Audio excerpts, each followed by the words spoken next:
Alright guys, so what are my final thoughts on the Yuxin Little Magic 4x4? This is a pretty decent 4x4, and that's kind of the problem. It's decent in pretty much every area. It's just decent. It looks pretty good, feels pretty good, size is pretty good, price is pretty good, except for one thing, and that is the speed. It's just not fast. And not just not fast. This is a slow cube. And no matter what I did to it, no matter how much tensioning or how much lube or whatever, it just never sped up. And that you can't have a cube that's that slow, especially when there are other better options on the market.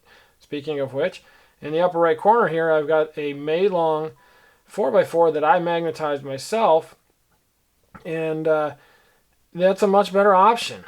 If you're willing to do the magnetizing yourself, the Meilong is a much better option. It's faster, it's smaller, it's cheaper, and it's just overall better.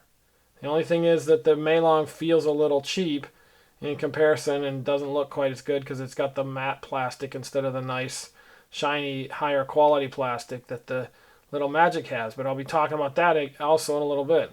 So bottom line, to sum it up, the Yuxin Little Magic is just not as good.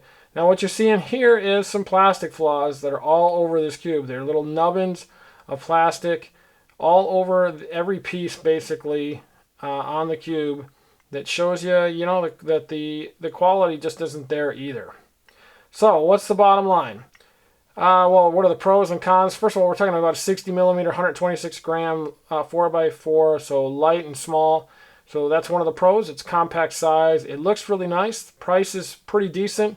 I think it's like $12.99, and it's been on sale for $9.99 for a magnetic 4x4. That's pretty decent. However, it is slow. And as I showed you with the little plastic nubs or whatever those are, the quality is pretty questionable.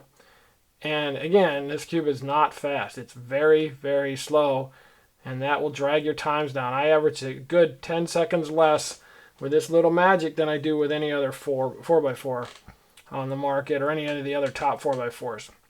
So what's the bottom line? It's a decent option if you don't want to magnetize a Meilong yourself. Otherwise, buy the Meilong, do the magnetization yourself, and save yourself the hassle of this thing.